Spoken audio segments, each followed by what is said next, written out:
Torah and all aspects of Torah are the tree of life. And that's why you're all here, actually. Because it's the tree of life and you want to hold on to it.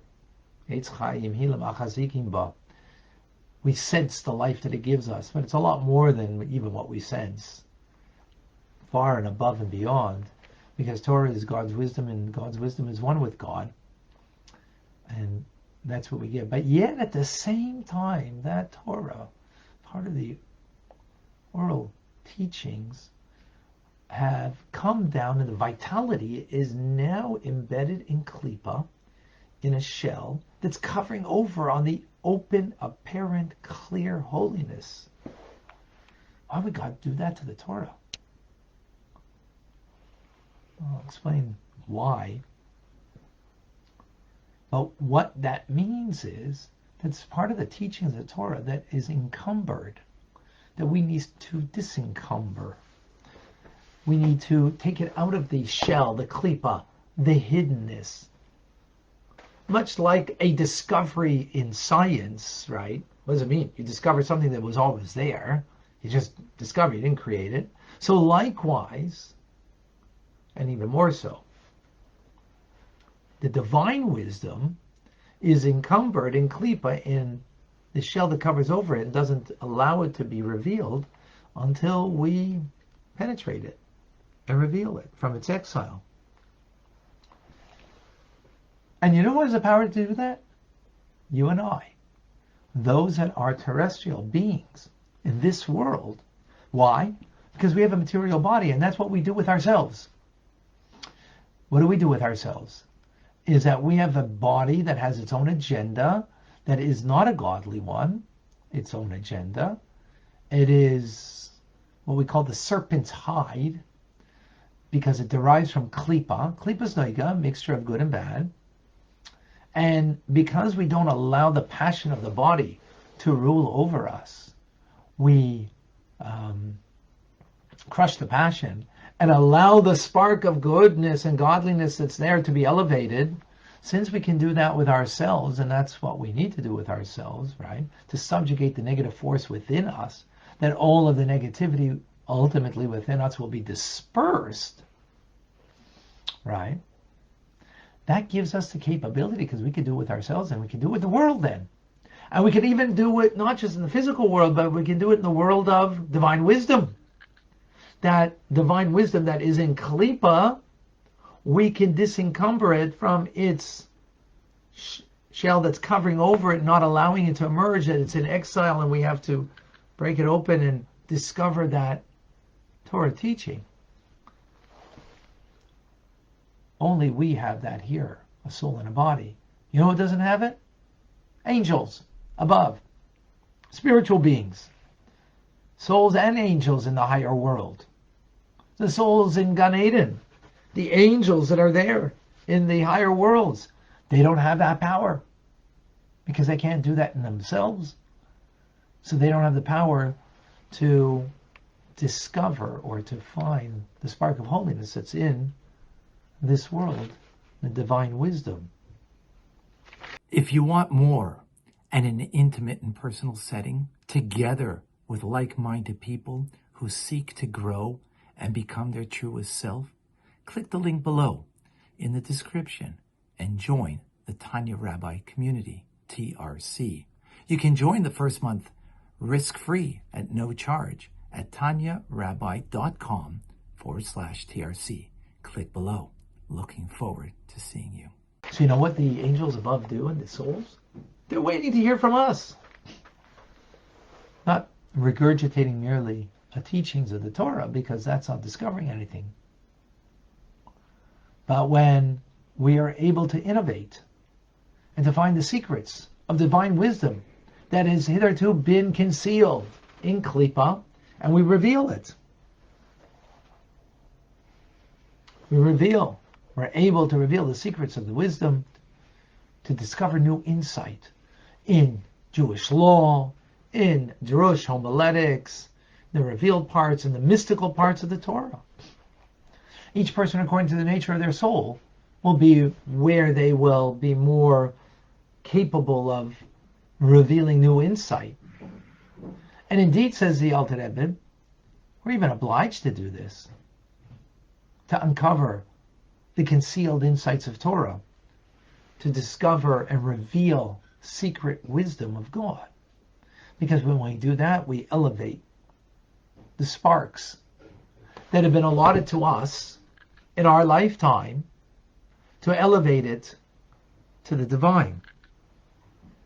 And the lot that has been allotted to us is not merely in the material physical world, which we usually speak about physical mitzvahs doing, but here it's in the spiritual realm, in the divine wisdom, right? Of revealing the divine wisdom. Moreover, every Torah teaching, and especially the halachic teachings, is a spark of the Shekhinah, of the divine presence of God, the Word of God. As the phrase says, the Word of God denotes halacha.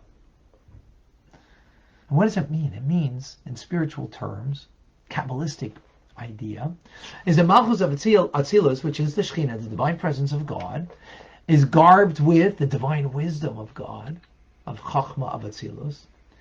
It's then further vested in Malchus V'Yetzirah, and with the breaking of the vessels, all of that, the Shekhinah, divine presence, divine wisdom of God, now falls into Klipa, into exile, a place that's hidden.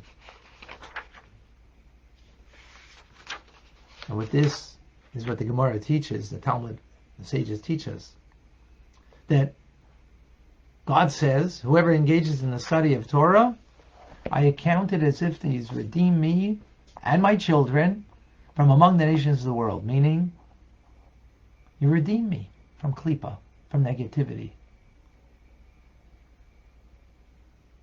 God himself you redeem. How? By redeeming his Torah. How? By innovating powerful teachings. What does this mean? So first of all, we got to be careful. Everybody, likes to be innovative. And yes, we have to be careful that we're innovative. As Rabbi Emmanuel Shochad, the blessed memory, once told me the story. Once a minister that he was very friendly with said, Rabbi, I know the Bible backwards, forwards. I said, wow, that's amazing. I wish I knew it forward, backwards. Backwards, forwards. He says, no, you don't understand. I know it from the New to the Old, New Testament to the Old. Meaning, he takes his truth from there and tries to show, here's proof, right? That's not honest. And okay, I'm just bringing that as an example. But also, even if you're just learning Torah, we have to be careful that when we're talking about innovation needs to come when we're completely given over without an agenda to the teachings to find the divine wisdom. If I'm looking for my own ideas to justify my way of life, then that will not be innovative teachings of Torah and taking the spark of holiness of the Shekhinah, the divine presence, and revealing it and redeeming God, as it were, right, from exile. That won't happen. And that's why it all is predicated on the capability that we have in ourselves, that we don't allow my natural instincts to rule over me. That I'm able to subjugate within me the negative force within me, the animal soul and body and its agenda to fulfill the will of God.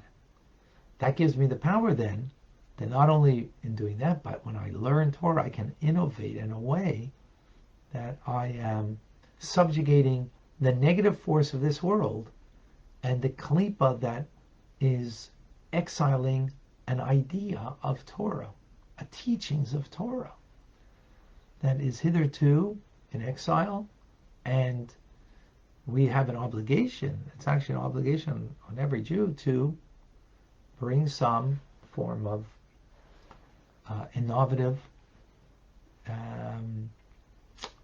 understanding to Torah.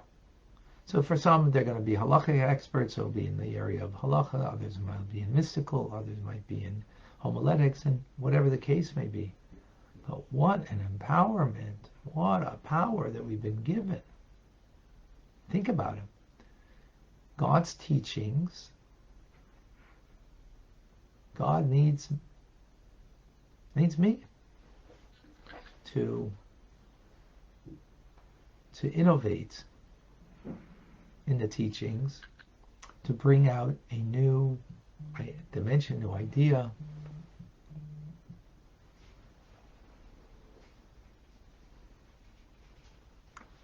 A new teachings, a new idea that will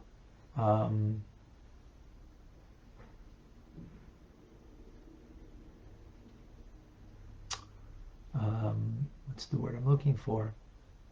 Reveal that which has been hidden.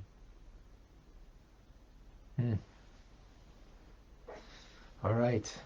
A lot more to say on that, but let's open up for some conversation.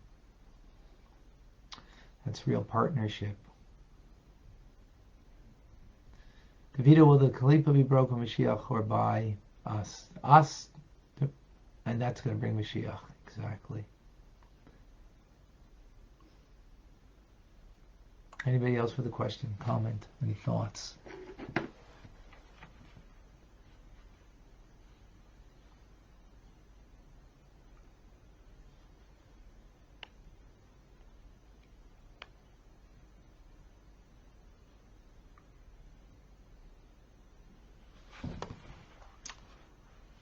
David, please share with us.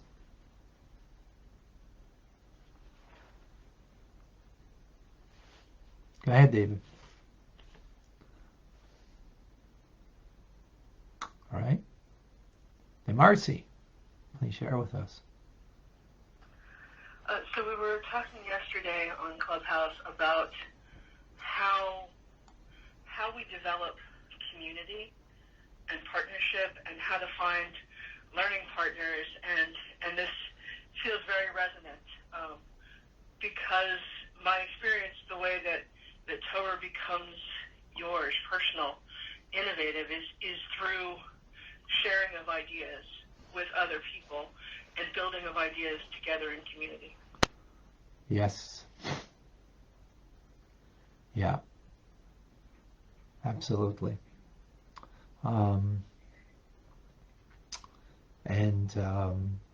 You know, as the Talmud says, there's no two minds alike, right? No two faces alike. So no two minds. What does it mean, no two minds? It means everybody sees something, and we see things differently. We don't all see it the same. And which, by the way, for that alone, we need to respect and understand, you know, people's experience is not going to be what my experience is.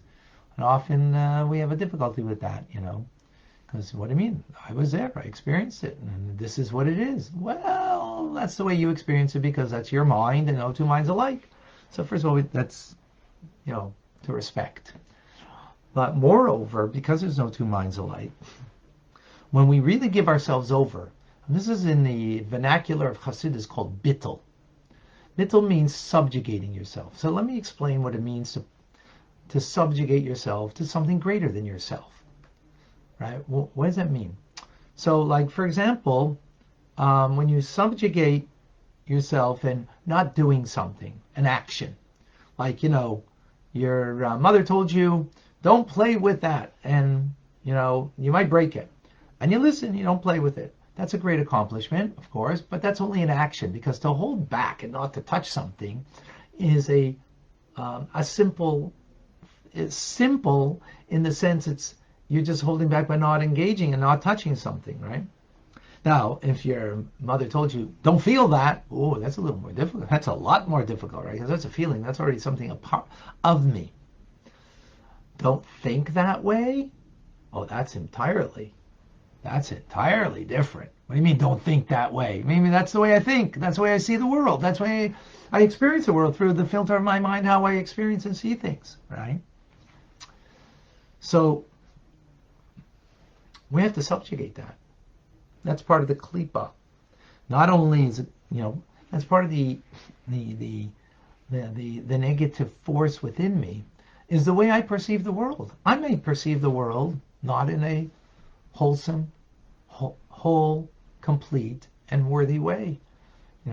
Seeing the goodness of God and seeing the beauty of God's creation.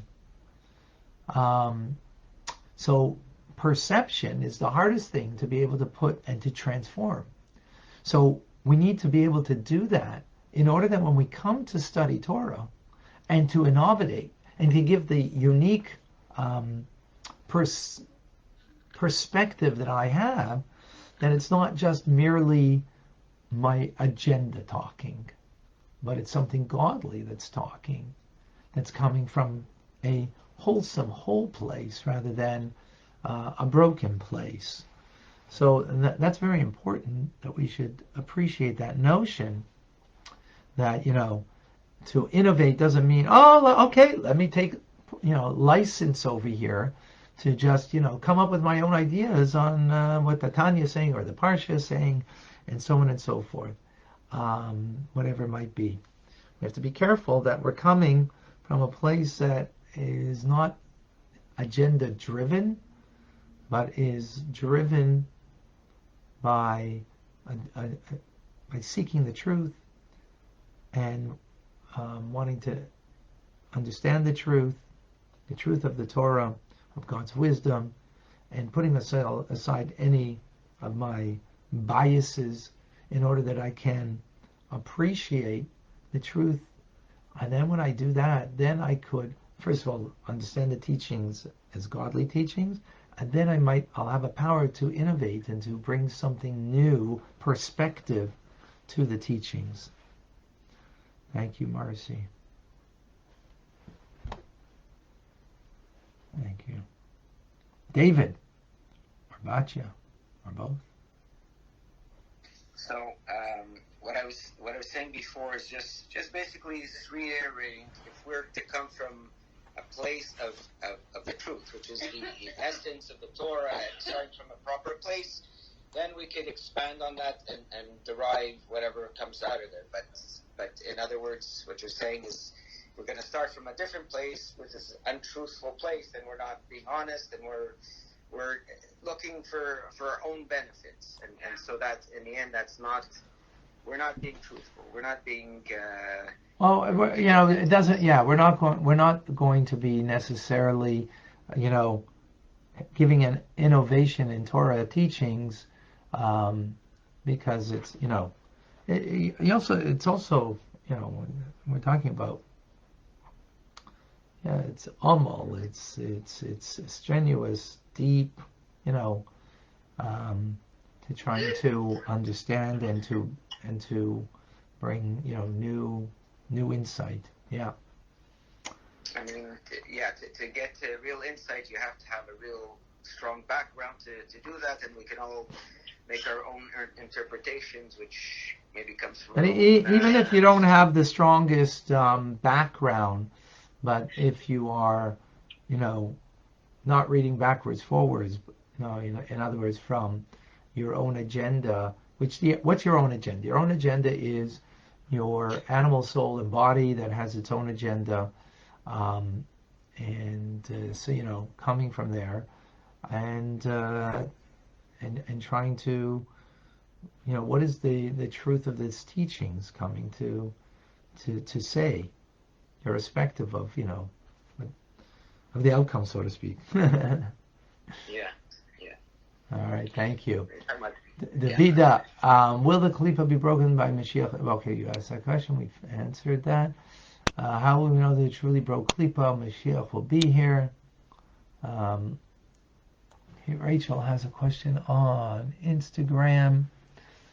Are those who study Torah from the nations or are redeemed by redeeming the Torah?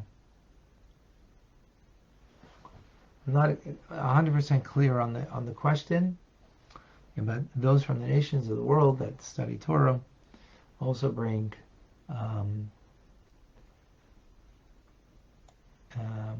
goodness into this world. Absolutely. John, are there greater number of sparks and holiness found in the land of Israel than elsewhere? And when one makes aliyah, is everything is aliyah? Is that elevating the sparks? Oh, that's a good question. I don't know. I have to think about that. I don't have an immediate response to that.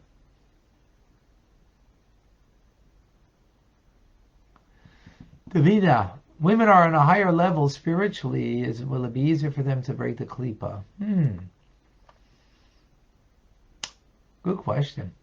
Actually, I would suggest that a woman is not as much about breaking the klipa as she is nurturing the inherent holiness that there is.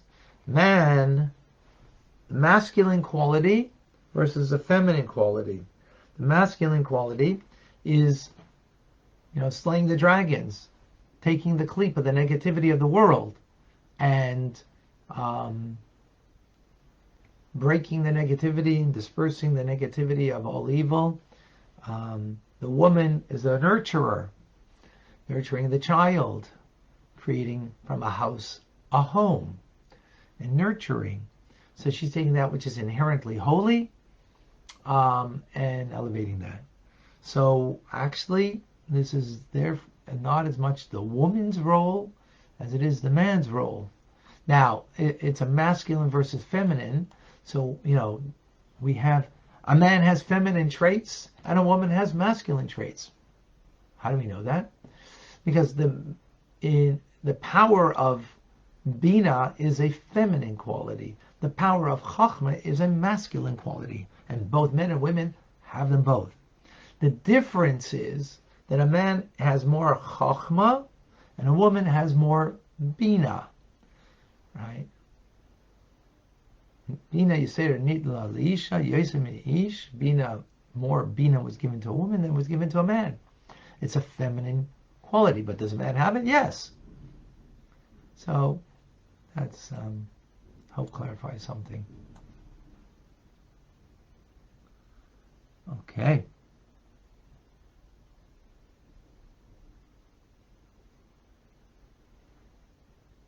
Any other comments, questions? Beautiful. Another question. I don't see it.